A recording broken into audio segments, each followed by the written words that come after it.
नमस्कार, बहुत स्वागत है आपका। आप देख रहे हैं किस्मत कनेक्शन और मैं हूं आपके साथ शैलेंद्र पांडे। जीवन में अलग अलग तरह की तमाम समस्याएं हमारी होती हैं जो हमें परेशान करती हैं, या यूं कह लें कि तमाम तरह की हमारी इच्छाएं होती हैं जिनको हम पूर्ण करना चाहते हैं ताकि हमारे जीवन की तमाम समस्याएं दूर हो जाएं।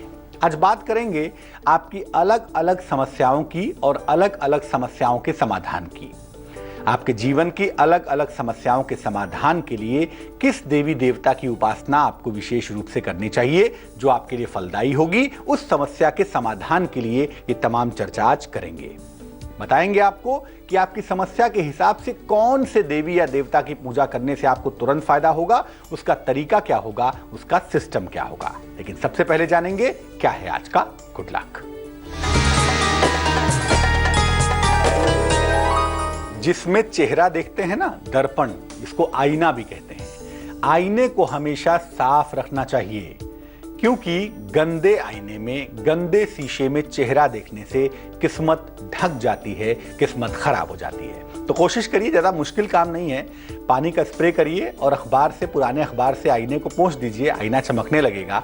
बेहतर होगा चमकदार आईने में चेहरा देखिए, क्योंकि धुंधले आईने में, गंदे आईने में चेहरा देखना अच्छा नहीं होता, अपने लिए भी और अपनी किस्मत के लिए भी।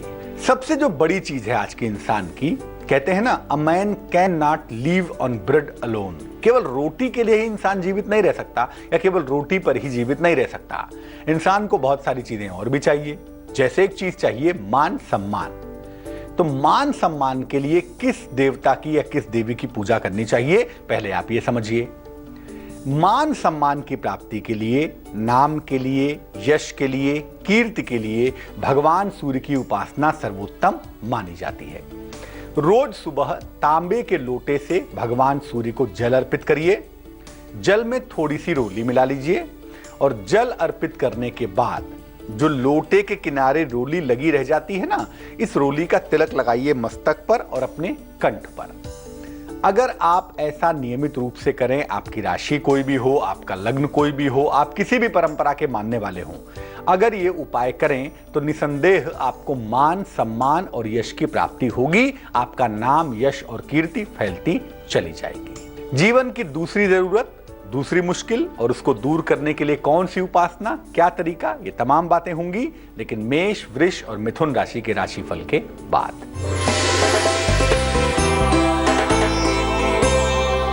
मेष राशि, नई नौकरी के सुंदर योग बनते हैं, शिक्षा में सुधार होता हुआ दिख रहा है, जीवन साथी का सहयोग मिलता हुआ भी दिखाई देगा। शुभ रंग आपका पीला होगा और भाग्य होगा 79%।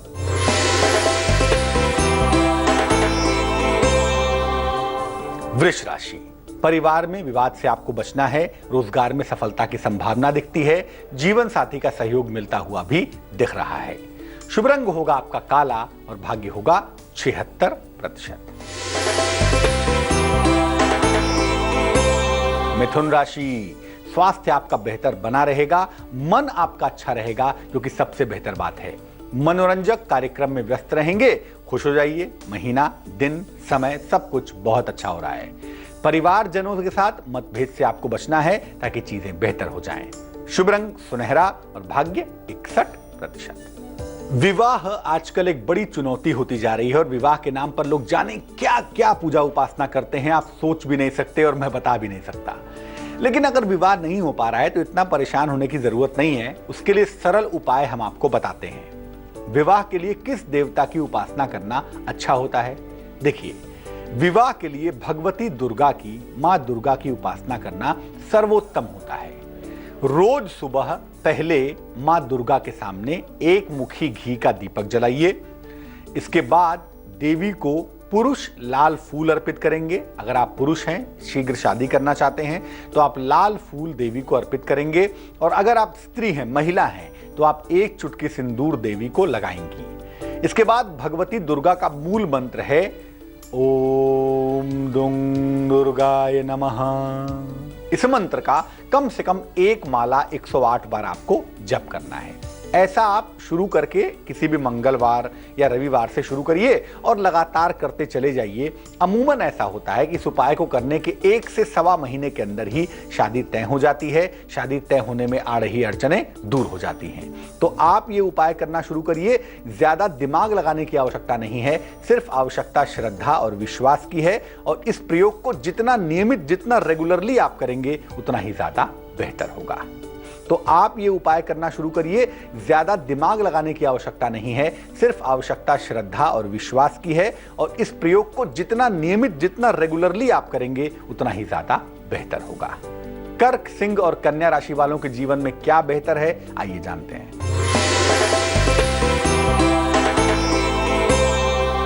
कर्क राशि, सेहत का बहुत ख्याल रखना है। कोल्ड कफ की चपेट में आ सकते हैं। क्रोध बिल्कुल नहीं करेंगे और वाहन दुर्घटना से सावधान रहेंगे। जिस रंग का इस्तेमाल करके आपको फायदा होगा वो शुभ रंग होगा लाल और भाग्य आपका साथ निभाएगा 50%।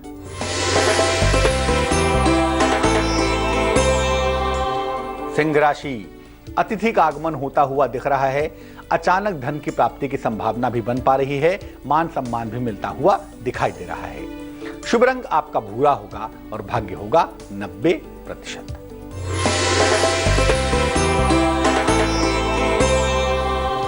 कन्या राशि, दुर्घटनाओं से आपको बचना है। कारोबार में समस्याएं आ सकती हैं। यात्रा के योग हालांकि बन रहे हैं, लेकिन यात्रा पर जाने के पहले जरा सा विचार कीजिएगा। शुभ रंग आपका हरा होगा और भाग्य होगा 65%। अब ये जानते हैं कि नौकरी के लिए, रोजगार के लिए किस देवता या किस देवी की उपासना करनी चाहिए।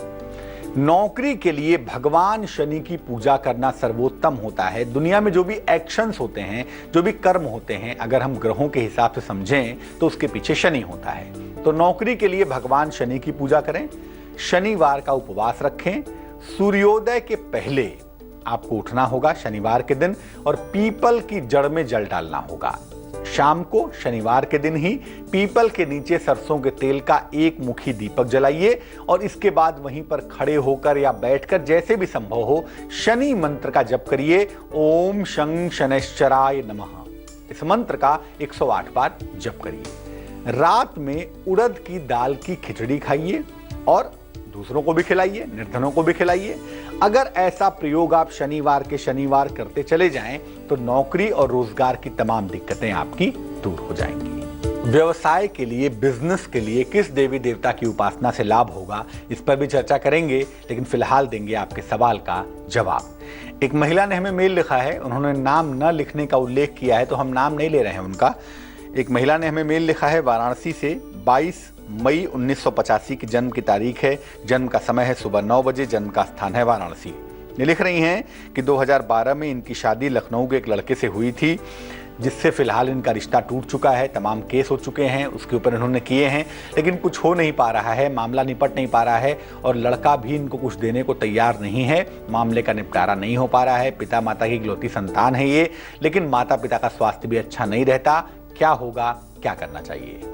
सबसे पहले मैं आपको बता दूं कि आपकी कुंडली में वैसे भी विवाह न चलने के योग बड़े प्रबल हैं और इस कुंडली में लिखा है कि बहुत कष्ट भोगा होगा आपने पहली शादी में, उसके बाद जाकर इसके टूटने की नौबत आ रही है। फिलहाल तो मैं यही कहूंगा कि इस रिश्ते में देखिए बहुत उम्मीदें मत रखिए आप कि आपको बहुत कुछ मिल जाएगा, लेकिन हाँ इतना जरूर है कि जितना जल्दी इस रिश्ते से बाहर निकलेंगे उतना ही अच्छा होगा। तो अगर कम ही पैसे मिलते हैं या नहीं भी मिलते हैं और आपको इस रिश्ते से बाहर निकलना है तो आप निकलिए, उसी में बुद्धिमानी है। जनवरी के बाद चीजें बेहतर होंगी, जनवरी 16 से, वहां से आप इस रिश्ते से बाहर निकल लीजिए। जैसे भी हो डिवोर्स लेकर किनारे हो जाइए।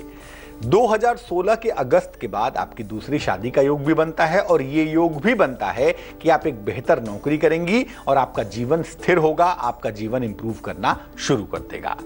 तो सबसे पहले जीवन से चिंताओं को दूर करिए, आपका आने वाला वक्त बेहतर है। भरोसा रखिए, आपका समय जनवरी के बाद ठीक हो जाएगा। नियमित रूप से सुबह और शाम 3 माला सुबह यानी 3 × 108 बार सुबह और 3 × 108 बार शाम को नमः शिवाय का अगर आप जप करें तो आपको बेहद फायदा होता हुआ दिखाई देगा। अब ये जानते हैं कि बिजनेस के लिए, कारोबार के लिए, व्यापार के लिए किस देवता या देवी की उपासना करनी चाहिए। देखिए, अगर आप कारोबारी हैं, व्यापारी हैं तो मां लक्ष्मी की पूजा करना आपके लिए सर्वोत्तम होगा, सबसे ज्यादा बढ़िया होगा।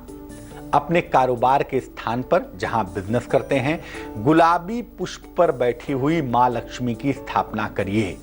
गुलाबी कमल के फूल पर बैठी हुई मां लक्ष्मी जिनके हाथों से धन गिर रहा हो, ऐसी मां लक्ष्मी का एक चित्र या उनकी एक मूर्ति अपने काम के स्थान पर रख दीजिए। काम शुरू करने के पहले मां लक्ष्मी को रुई में लगाकर गुलाब का इत्र अर्पित करिएगा और फिर वही इत्र, वही सुगंध स्वयं को लगा लीजिएगा। आपको कारोबार में, व्यापार में सफलता अवश्य ही प्राप्त होगी। आप अवश्य ही इसमें सफल होते हुए दिखाई देंगे। ये उपाय नियमित रूप से करिए, खासतौर से अपने काम की जगह पर आपका कारोबार बेहतर होता हुआ दिखाई देगा। तुला, वृश्चिक और धनु राशि वालों के किस्मत में क्या दिख रहा है, आइए जानते हैं।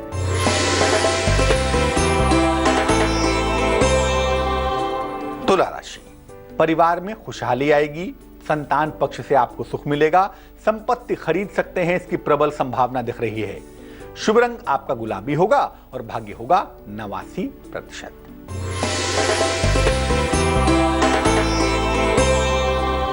वृश्चिक राशि, संतान प्राप्ति के योग बन रहे हैं, कारोबार में फायदा होता हुआ दिख रहा है, नई संपत्ति खरीदेंगे ऐसी संभावना भी दिख पा रही है। शुभ रंग आपका सफेद होगा और भाग्य होगा 81%।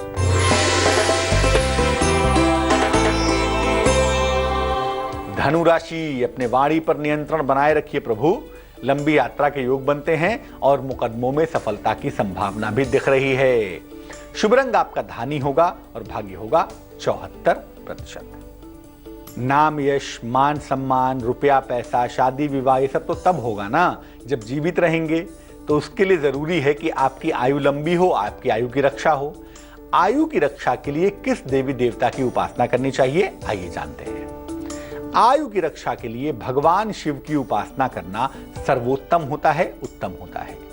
तो रोज सुबह भगवान शिव को पंचामृत अर्पित करिए। बहुत जरा सा दूध, दही, शहद, शक्कर और घी मिलाकर पंचामृत बनाइए और बहुत जरा सा पंचामृत शिवलिंग पर दोनों हाथों से लगाइए और इसके बाद उन्हें जल चढ़ाइए। और फिर एक मंत्र है जिसको अमृत मृत्युंजय कहते हैं। यह मंत्र है ओम जूं सह माम पालय पालय। इस मंत्र का 108 बार आप जप करिए। मंत्र का जप रोज करना चाहिए और पंचामृत अगर आप रोज अर्पित नहीं कर पाते तो कम से कम सोमवार के सोमवार अर्पित करिए। ये प्रयोग जो व्यक्ति भी लगातार करे, नियमित रूप से मंत्र जपे, शिव जी की पूजा करे, उसके आयु और स्वास्थ्य की रक्षा अवश्य होगी। मकर, कुंभ और मीन राशि वालों का वक्त क्या है, चक्कर क्या चल रहा है आजकल, आइए जानते हैं।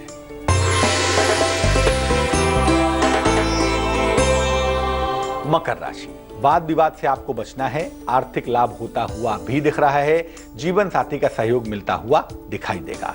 शुभ रंग आपका बैंगनी होगा और भाग्य होगा 69%।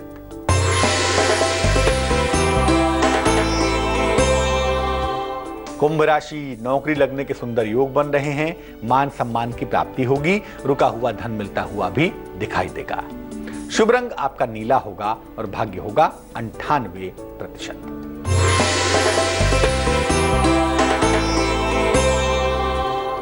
मीन राशि, मुश्किलें तो आज आ सकती हैं लेकिन किसी मित्र की सहायता के साथ आपका दिन बेहतर हो जाएगा।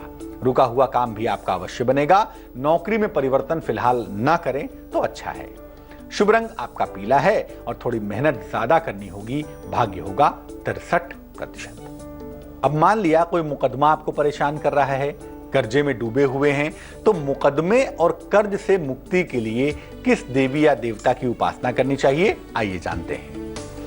अगर आप किसी मुकदमे से परेशान हैं या कर्ज ने आपको घेर रखा है तो मुकदमे और कर्ज से मुक्ति के लिए बजरंग बली की उपासना करना, हनुमान जी की उपासना करना सर्वोत्तम होता है।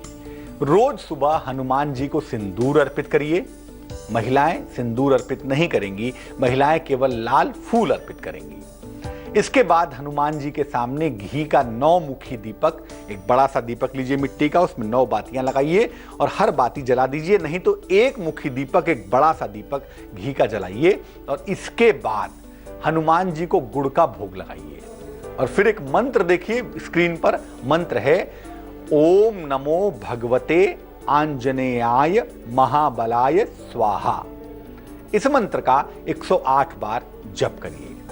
ये मंत्र और ये प्रयोग बहुत अद्भुत होता है। अगर रोज ना भी कर पाए तो हर मंगलवार को प्रातःकाल अगर आप इसको करना शुरू करें और मंगलवार को सात्विकता बनाए रखें तो आप देखेंगे आपको कर्ज और मुकदमे से मुक्ति मिल जाएगी। ये प्रयोग लंबे समय तक करते जाइए, मुकदमे से छुटकारा मिलेगा और अगर कर्ज के बोझ तले दबे हुए हैं तो वो बोझ हल्का होता हुआ दिखाई देगा।